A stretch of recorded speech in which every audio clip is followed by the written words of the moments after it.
Hi friends, Radhe খেয়ে baby tips চ্যানেলে আপনাদেরকে স্বাগতম। গর্ভের বাচ্চাটি ছেলে না মেয়ে? গর্ভের বাচ্চা ছেলে না মেয়ে সেটা নির্ভর করে একমাত্র সৃষ্টিকর্তার উপরে। কিন্তু আমাদের সমাজে প্রচলিত কিছু ধারণার মাঝে খুব আশ্চর্য বিষয় হচ্ছে এমনই কিছু প্রচলিত ধারণা যার পেছনে বৈজ্ঞানিক যুক্তি নিয়ে আজকে আলোচনা। তো আশা করছি সম্পূর্ণ ভিডিওটি মনোযোগ সহকারে দেখবেন। গর্ভের সন্তান ছেলে নাকি মেয়ে হবে, প্রচলিত ধারণা এবং বাস্তবতা।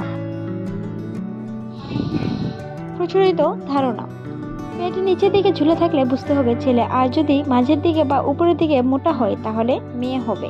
এই নিয়ে অনেকেই ধারণা করে থাকে। তবে বৈজ্ঞানিক ব্যাখ্যা সম্পর্কে পেটের আকার কেমন হবে তা সম্পূর্ণ নির্ভর করে মায়ের শরীরের ধরন, গর্ভাবস্থায় মায়ের ওজন ভিত্তির উপরও। তবে মায়ের পেলভিসে বাচ্চার অবস্থান এবং আরও কিছু শারীরিক গ্যাস্ট্রোপেলকের উপর। গবেষণায় দেখা গেছে বাচ্চার আকার যদি ছোট হয় তবে তার অবস্থান পেলভিসের নিচের দিকে হয়ে থাকে। বাচ্চার আকার যদি বড় হয় তবে তার অবস্থান থাকে উপরের দিকে। তবে বৈজ্ঞানিক ব্যাখ্যার সাথে বাস্তবতার কোনো মিল নেই।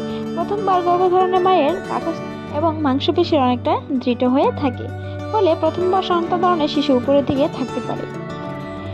সেই সাথে প্রতিবার গর্ভধারণের সাথে সাথে পাকস্থলীর মাংসপেশি নমনীয় হতে থাকে। এতে নিয়ে দুশ্চিন্তা বা ব্যাখ্যাতীত কোনো কারণ নেই।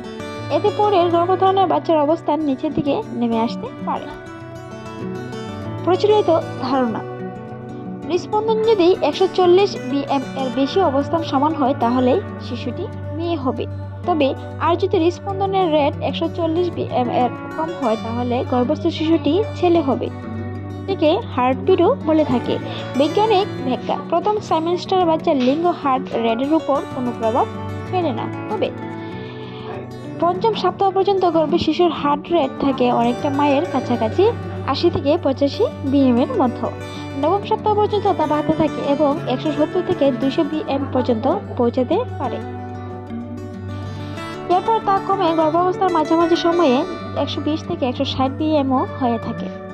তবে বাচ্চা যত অ্যাক্টিভ থাকবে আর হার্টবিট তত বেশি থাকে।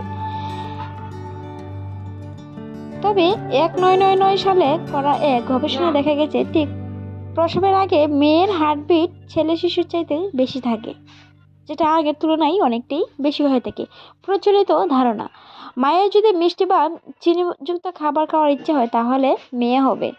তবে আর গর্ভে যদি ছেলে থাকে তবে টক বা লবণাক্ত খাবার বেশি খেতে ইচ্ছে করবে। মাঝে কিছু প্রচলিত ধারণার মধ্যে মানুষ সেগুলো এখনো বিশ্বাস করে। মায়ের কী খেতে ইচ্ছে করবে তা সম্পূর্ণ নির্ভর করে মায়ের শারীরিক এবং মানসিক প্রয়োজনের উপর।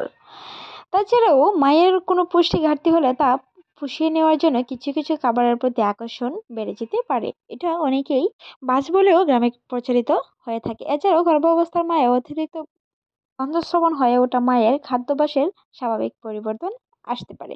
প্রচলিত ধারণা: যদি মর্নিং সিকনেস কম থাকে তাহলে ছেলে হবার সম্ভাবনা রয়েছে, আর যদি তা বেশি হয় তবে মেয়ে হওয়ার সম্ভাবনা রয়েছে। বৈজ্ঞানিক ব্যাখ্যা: এই ধারণায় কাঙ্ক্ষিতভাবে সত্যি হতে পারে, কারণ গর্ভাবস্থায় যে হরমোনের কারণে মর্নিং সিকনেস হয় তার মাত্রা মেয়ে শিশুর বেলায় বেশি হয়ে থাকে। তবে কিন্তু ছেলে শিশু হওয়ার বেলায় মায়ের মর্নিং সিকনেস মারাত্মক আকার ধারণ করার উদাহরণও রয়েছে বৈজ্ঞানিক ব্যাখ্যায়। তাই এই ধারণাতে পুরোপুরি সঠিক বলে ধারণা নেওয়া যায় না। প্রচলিত ধারণা: আপনার ত্বকে কি ব্রণ বা অন্য কোনো সমস্যা হচ্ছে তা আপনার সৌন্দর্য নষ্ট করছে, তাহলে অবশ্যই আপনার মেয়ে হবে। আর মানুষ বলতো মেয়েরা মায়ের সৌন্দর্য চুরি করে, তাই মায়েদের চেহারার সৌন্দর্য নষ্ট হয়। বৈজ্ঞানিক ব্যাখ্যা: শরীরের ব্রণের প্রকোষ হওয়া না পর্যন্ত নির্ভর করে মায়ের হরমোনের পরিবর্তন এবং মাত্রার উপর। তাছাড়াও এর সাথে বাচ্চার লিঙ্গের কোনো সম্পর্ক পাওয়া যায়নি। তবে এছাড়া অনেকে হয়তো বলবেন প্রচলিত ও ধারণাগুলো অমুকের ক্ষেত্রে মিলে গিয়েছিল, সেটা উচিত বা কমই হয়ে থাকে। আসলে গর্ভের বাচ্চা হয় ছেলে হবে না হয় মেয়ে হবে। তাই বাচ্চার লিঙ্গ নিয়ে যেটাই ভবিষ্যৎবাণী করেন তার ঠিক হওয়ার সম্ভাবনা 50% কিংবা তারও কম। ছেলে হবে না মেয়ে হবে সেটা একমাত্র সৃষ্টিকর্তাই বলতে পারবে। আর যেসব ক্ষেত্রে এটা মিলে যায় তা হলো লোক জানাজানি হয়েও বেশি। এটি নিয়ে তেমন দুশ্চিন্তার কারণ নেই, ফলে এগুলো আরও শক্তভাবে আমাদের মনে গেঁথে বসে। তাই সুস্থ ও সুন্দর শিশু জন্ম দিতে গেলে মানসিকতা কানে নেওয়া যাবে না। বা প্রচলিত ধারণার সাথে এত মাইকিয়ে চলা যাবে না। ভিডিওটি ভালো লাগলে আমাদের চ্যানেলটি সাবস্ক্রাইব করে পাশেই থাকুন। ভিডিও এতক্ষণ দেখার জন্য আপনাকে অসংখ্য ধন্যবাদ।